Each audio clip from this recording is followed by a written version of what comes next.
your radar?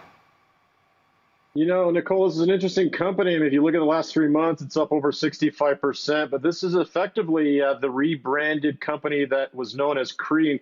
If anybody was not paying attention, they certainly are now paying attention after that quarterly report that we got in October. I mean, you say, wow, to this move. I was looking at the 3-month move, right? That really can quantify it, up 55%. But it was that earnings and then this big, huge move up to these new highs. So I'm curious to hear how you'd consider trading this one, or what else we may have left out here when it comes to Wolf. Yeah, so it was good to see you, George. Thank you so much. George Sillis with today's Disruptor. Wolf Speed. Good trading there, so something to keep an eye on. Thank you, George Sillis.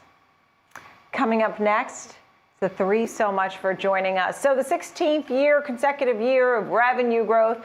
There are certainly some things that are going very right for Sonos. How did you feel about the quarter and the outlook? Well, first, Nicole, thanks for having me on. It's great to be here. Good to speak with you. Thank you so much for the latest update and how well the company is doing, and congratulations on the continued revenue growth year after year. I hope we could chat again in the new year after the holidays. Nice to see you, Brittany Bagley. Thank you, Chief Financial Officer there at Sonos. Thanks so much. Coming up next, the 360, both for being with us. So let me take a look here. And, you know, Sean, I know that you were looking at the different restaurants, and they're not one and the same.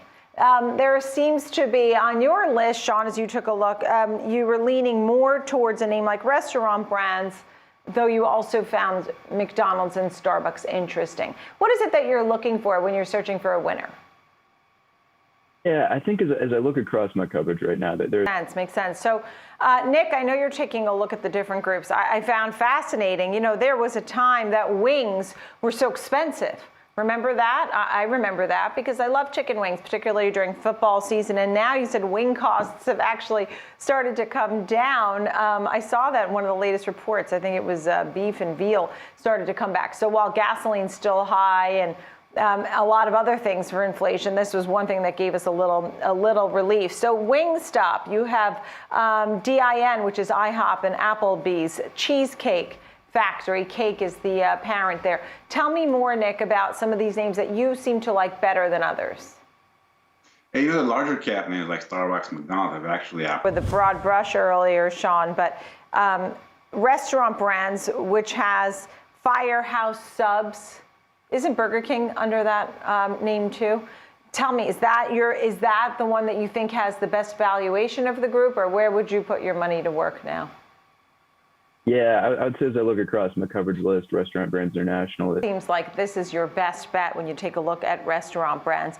Nick, I know you were looking at a few names. You had Cheesecake Factory parent there as well. You talked about some of the post-COVID benefits for a name like this company. North Italia, I didn't even know that is that an acquisition? Is that part of the Cheesecake Factory? You tell me, but the high was back in April. Does that mean that you think, Nick, this is a good time to get into cake?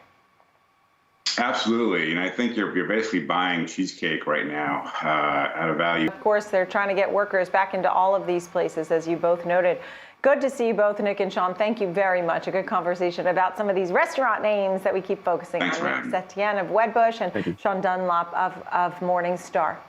Thank you, friends, for being here on Trading 360 every single weekday at 11 a.m. Eastern Time. I'm Nicole Petallides. I will see you at 2 p.m. Eastern.